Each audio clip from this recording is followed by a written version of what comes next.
I'm Leon, a man forged by 4 decades of hard labor, a wrench in my hand, and the honest dirt of a day's work under my fingernails. My hands, scarred and calloused, built more than just plumbing systems. They built a life, a future for my daughter, Jada. But to her and her husband, Brad, I was just an old plumber, a relic from a bygone era, barely worth a second glance. They saw my humility as weakness, my quiet life as a sign of meager means. They were about to learn just how wrong they were. The peace of my quiet Atlanta suburb shattered one Tuesday afternoon. The front door of my home, a home I'd worked tirelessly to provide, burst open with a violent bang. Before I could even rise from my armchair, Jada and Brad stomped into my living room, their presence a storm of entitlement. 4 massive designer suitcases crashed onto my hardwood floor, the heavy thud rattling the very foundations of my sanctuary. Brad, a venture capital consultant whose suits cost more than my first truck, sneered at my crown molding, while Jada, arms crossed, looked at me with an expression of pure, unadulterated expectation. "Dad, we are moving in," she announced, as if issuing a decree. "Brad needs to be closer to the city for a new project, and our penthouse is undergoing renovations. We're taking the master bedroom. You need to clear your things out by tonight and move down to the basement." I sat there, my hands resting on my knees, staring at them. 40 years I'd spent, building commercial plumbing systems across the state, working 60-hour weeks. These hands, permanently etched with the history of threading iron pipes and welding copper, paid for her expensive private college, her extravagant wedding to a man who couldn't even shake my hand properly, opting instead for a weak nod and a disgusted glance at my work boots. I looked at Brad, who was still inspecting my crown molding with disdain. "No," I said, my voice calm, steady. "You are not taking my bedroom, and you are not moving in." Brad whipped his head around, his face instantly blotchy red. "Excuse me?" he snapped, stepping toward me. "We are not asking, Leon, we are telling you. We need the space, and you're just one old man taking up a 4-bedroom house. It's ridiculous." I stood up slowly, planting my feet firmly on the ground. "This is my house, Brad. If you need a place to stay, you can rent a hotel. You are not displacing me in my own home." Whatever composure Brad possessed evaporated. He started cursing, calling me an ignorant old laborer who didn't understand how the real world worked. His rage boiled over. He grabbed the heavy oak chair next to the dining table, lifted it high, and hurled it directly at my head. I raised my arm, but I wasn't fast enough. The heavy wood crashed into the side of my face and shoulder, splintering against the wall behind me. A sharp, blinding pain shot through my skull, and I stumbled backward, clutching my cheek. I felt the warm, thick liquid immediately pooling in my hand, dripping down my chin. Blood. I was bleeding in the house I had built, struck by a man who thought I was nothing but dirt beneath his expensive leather shoes. I looked over at Jada, expecting my daughter, the child I had raised and loved, to scream at her husband, to rush to my side, to ask if I was okay. Instead, she stood perfectly still, her eyes wide, not with concern, but with deep irritation. "Look what you made him do, Dad," she yelled, her voice dripping with venom. "You are being completely selfish. We are your family, and you can't even do us this one simple favor. Brad is under a lot of stress at work, and you are just making it worse. You are so stubborn and greedy." Her words hurt far more than the physical blow. She was looking at my bleeding face and defending the man who had just assaulted me. I looked down at the shattered pieces of the oak chair scattered across the floor. That wasn't just any piece of furniture. When I was 22, fresh out of an apprenticeship, I spent an entire month crawling through industrial sewer pipes for my very first commercial plumbing contract. I came home every night, smelling like waste and bleach, my muscles aching so badly I could barely sleep. With my first real paycheck, I bought a dining set for my late wife, Evelyn. It was the first nice thing we ever owned. Evelyn polished those oak chairs every Sunday. She cherished them, telling everyone they were a symbol of our hard work and our enduring promise to each other. When she passed away 5 years ago, those chairs became sacred to me. And now Brad had smashed one of them against my face because I refused to surrender my bed to him. He destroyed a piece of my history, a piece of Evelyn, without a second thought. He was completely ignorant of its emotional value, just as he was utterly ignorant of my actual financial value. He always assumed I was just a broke retiree living off a meager pension. He had no idea that the callous old plumber he was abusing held an 8-figure commercial contracting empire entirely in a blind trust. Brad stood there, his chest heaving, pointing a finger at me. "You better have your bags packed and move to the basement by the time we get back from dinner," he barked, straightening his designer jacket as if he had just swatted a fly. "If you don't, I will throw your garbage out on the lawn myself." I didn't reach for a towel. I didn't raise my voice. I didn't curse or yell or try to strike him back.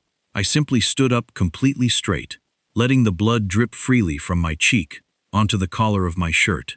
I looked Brad dead in the eyes. The silence in the room became incredibly heavy, thick, and suffocating. Brad shifted his weight, his arrogant sneer faltering for just a fraction of a second as he met my gaze. He expected an old, tired man to cower, to cry, or to throw a useless tantrum. He did not expect the absolute terrifying stillness of a man who had suddenly flipped a switch in his mind. I looked at Jada, my daughter, the girl Evelyn had begged me to protect. "Do not ever let Jada fall into the hands of a con artist," Evelyn had told me on her deathbed. I was looking right at the con artist, and I realized I had been too soft. I had let them mistake my quiet humility for weakness. I didn't say a single word to either of them. I just stared until Brad looked away, muttering under his breath about how he needed a drink before they went out. Without a backward glance, I turned around and walked out the front door. I climbed into my pickup truck, the leather seat cold against my back, and started the engine. I checked my reflection in the rearview mirror. The gash on my cheek was deep, definitely requiring stitches, and my shirt was stained crimson. I drove straight toward the hospital emergency room. With my good hand, I pulled out my phone and opened my messages. I selected my lawyer's contact, Richard Thorne, and typed a short, precise message. "Phase 1 is complete. Call the police. I'm at the hospital." The next few hours were a blur of antiseptic smells, hushed medical voices, and the dull ache in my head. The police arrived at the hospital, taking my statement with a grim seriousness. I recounted the events, omitting no detail, especially Brad's violent assault and Jada's chilling indifference. They assured me they would investigate immediately. Richard Thorne, my lawyer, a man whose sharp mind was as legendary as his impeccably tailored suits, arrived shortly after, his presence a comforting anchor in the storm. He listened intently, his expression unreadable, occasionally nodding or making a note. "Leon," he said, once the police had left, "this is a clear case of assault and attempted home invasion. We have a strong position." "I want more than just charges, Richard," I replied, my voice still calm, but with an edge of steel. "I want them to understand the true cost of their greed. I want them to learn a lesson they will never forget." Richard's eyes, usually cool and analytical, held a flicker of understanding. "You have a plan, don't you?" I simply smiled, a slow, deliberate smile that didn't quite reach my eyes. "Oh, I have a plan, Richard. A very old plan, put in place long ago for just such an occasion." Brad and Jada were arrested that evening. The police found them at my house, still attempting to move their belongings into the master bedroom. The shattered oak chair, still lying on the floor, was all the evidence they needed. Brad was charged with assault and battery, and both were charged with attempted unlawful entry. The news, when it reached me, was a small, cold satisfaction. But it was only the beginning. The next morning, I was sitting on the expansive cedar deck of my multi-million-dollar lakefront estate, a steaming mug of premium dark roast coffee resting in my hand. The surface of the private lake was perfectly still, reflecting the bright morning sky like a sheet of flawless glass. The air was crisp, clean, and completely free of suburban noise. I tapped the screen to answer the call, putting him on speakerphone and placing the device on the patio table. "Leon, you set me up," Brad screamed into the phone, his voice completely unhinged and breaking with absolute despair. "You gave me a toxic waste dump. You owe the federal government $1 million. I took a slow, highly satisfying sip of my coffee, listening to the soothing sounds of the water lapping gently against my private wooden dock. "I do not owe the government a single dime, Brad. I replied, my voice smooth, calm, and utterly merciless. You are a highly educated white-collar financial consultant. You really should have read the fine print before you stole an old plumber's house. Have a wonderful morning. The phone line crackled with a guttural, animalistic scream. Brad was not just angry. He was experiencing a complete and total psychological collapse. You cannot do this to me, he bellowed, his voice echoing harshly through the speakerphone and disturbing the peaceful morning air over my private lake. I will sue you for everything you have. I will take this to the highest court in the state. This is textbook fraud, Leon. You deliberately trapped me with a toxic property. I listened to his frantic, hyperventilating gasps, picturing him standing behind that yellow caution tape while federal agents swarmed the lawn. Cancel the deed, Brad demanded, his tone violently shifting from blistering rage to a pathetic, wavering desperation. Call your sleazy lawyer right now and tear up that contract. We will transfer the property back into your name today. I will sign whatever you want. I do not want this house. I do not want this federal liability. You have to take it back. He was practically hyperventilating, the crushing reality of a $1.2 million federal invoice completely destroying his remaining sanity.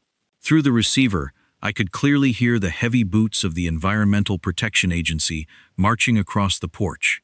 I could hear Jada in the background, sobbing uncontrollably, begging one of the federal officers to explain what was going to happen to her credit score. Brad completely ignored his weeping wife, focusing all his manic energy on trying to bully me one last time. Listen to me, Leon, Brad pleaded, his voice cracking. I will delete that security video. I will go down to the police precinct right now and officially recant my statement. I will tell them I lied about the assault. I will drop every single charge against you. I will even let you move back into the master bedroom. Just undo the paperwork immediately. If you do not reverse this transfer, I swear to God, I will make sure you spend the rest of your miserable life behind bars for environmental terrorism. Undo it right now. I leaned back in my comfortable cedar chair, the warm morning sun reflecting off the pristine surface of the lake, and allowed the sheer poetic irony of the situation to wash completely over me. For years, Brad had made it his personal mission to belittle my life's work. At family dinners, holiday gatherings, and casual weekend visits, he never missed a single opportunity to maliciously mock the commercial plumbing profession. To him, I was just an uneducated laborer who unclogged toilets and tightened leaky pipes for a meager wage. He viewed himself as a modern master of the universe, simply because he wore Italian suits and moved imaginary numbers around on a computer screen in a sterile, air-conditioned high-rise. He completely failed to understand that the physical infrastructure of this entire country is built, maintained, and operated by men with calloused hands and heavy steel boots. Commercial plumbing is not just water and wrenches. It is navigating highly complex municipal grids. It is managing highly corrosive, toxic chemical solvents, industrial enzymatic degreasers, and biological waste capable of dissolving raw concrete. It requires dealing with stringent federal regulations, environmental impact reports, and massive logistical transportation networks. Brad despised the dark dirt under my fingernails, but he had absolutely no idea that the dirt was heavily regulated industrial byproduct that generated tens of millions of dollars in corporate revenue. Whenever I used to come home from a massive site inspection, Brad would literally hold his nose and step away from me, disgusted by the scent of industrial labor. And now the absolute pinnacle of cosmic irony had officially arrived. The arrogant financial consultant, the man who refused to shake my hand without immediately wiping his own with a sanitized wipe, was entirely buried under the very industrial waste he found so deeply repulsive. He thought he was stealing a pristine, valuable suburban asset to liquidate for easy cash to save himself from the Internal Revenue Service. Instead, his aggressive, unyielding greed had legally bound him to the absolute dirtiest, most hazardous aspect of my profession. He was now the proud sole owner of a commercial toxic waste site. The heavy, unforgiving burden of the working class he so deeply loathed had just been dropped directly onto his tailored shoulders. I took another slow, deliberate sip of my dark roast coffee, savoring the rich, bold flavor as a blue heron gracefully took flight across the water. I am not calling anyone, Brad. I said, my voice cutting through his panicked breathing with surgical, unwavering precision. And there is absolutely no fraud here. Every detail of that property transfer was meticulously handled by my legal team, with full disclosure of all environmental liabilities. You, as a highly educated financial consultant, chose to waive your due diligence for a quick profit. That was your choice, not mine. The line went silent for a moment, then Brad's voice returned, a raw, broken sound. You monster. You planned this. I planned for every eventuality, Brad, I corrected him, my voice devoid of emotion, including the possibility that my own family might try to take advantage of my perceived weakness. Consider this a very expensive lesson in respect. I hung up, the silence that followed a profound balm to my soul. Brad's threats were empty. He was trapped, legally and financially, in the very mire he so despised. The charges against him for assault were still active, and the federal government would be pursuing him for the environmental cleanup. Jada, complicit in their scheme, and now facing the ruin of her credit and her comfortable life, would finally have to confront the consequences of her choices. In the absolute, pristine silence of my heavily fortified estate, miles away from the noise and greed of the city, I finally understood the true depth of Evelyn's dying wish. When my beautiful wife begged me to protect Jada, she was not asking me to write blank checks to cover her mistakes. She was asking me to protect our daughter's soul, and the only way to save someone whose soul has been entirely corrupted by greed is to strip away every single material possession they idolize. I had to become the villain in her story, so she could finally face the consequences of her own reality. I had to protect myself to truly honor the legacy of the family Evelyn and I had built. People in my social circle, the few trusted friends who actually knew the full extent of this saga, often asked me if I felt a lingering sense of guilt. They asked if a father could truly sleep at night knowing his only child was scrubbing biological waste off the floors of a rundown 24-hour diner just to survive. My answer was always an unwavering, absolute yes. There is a dangerous misconception in our society that familial blood demands unconditional, endless forgiveness. People believe that no matter how severely a relative abuses you, betrays you, or tries to destroy you, you are fundamentally obligated to offer them a second chance. I utterly reject that philosophy. There is no cheap grace in my house. When a grown woman actively stands by and screams insults at her elderly father while he is bleeding on the hardwood floor, the social contract of family is permanently incinerated. I do not owe Jada a dramatic, tearful reunion. I will not secretly mail cash to her dingy studio apartment. Brad is exactly where he belongs, counting the days in a concrete federal prison cell. And Jada is exactly where she needs to be, learning the brutal, unforgiving value of a single dollar earned through physical pain. Meanwhile, I've completely secured my legacy. Yesterday afternoon, Richard Thorne officially finalized the restructuring of my entire financial portfolio. The impenetrable blind trusts have been permanently locked. When my time on this earth eventually comes to an end, my staggering 8-figure commercial wealth will not be inherited by a spoiled, entitled heir. Every single dime is legally mandated to be distributed to urban trade schools, providing full-ride scholarships for hard-working minority students who want to learn how to weld, build, and create honest infrastructure. My life's work will empower the next generation of builders, completely bypassing the greedy hands of those who only know how to consume. My phone vibrated softly against the polished surface of the dining table. The screen lit up with a brief, encrypted text message from Richard Thorne. The final asset protection transfers are fully complete and legally binding. The message read, "No one can ever touch a single cent of your money. Enjoy the morning, Leon." I didn't reply. I simply locked the screen and placed the device face down on the wood. I reached out and picked up my favorite ceramic mug, feeling the intense, comforting heat radiating against my heavily scarred palms. I took a slow, deliberate sip of the bitter black coffee, letting the robust flavor wake up my senses. I stood up from the repaired oak chair, walked across the pristine living room, and stepped out through the sliding glass doors onto the expansive cedar deck. The crisp, clean morning air filled my lungs. I walked right up to the heavy wooden railing and looked out across the perfectly flat, glass-like surface of the private lake.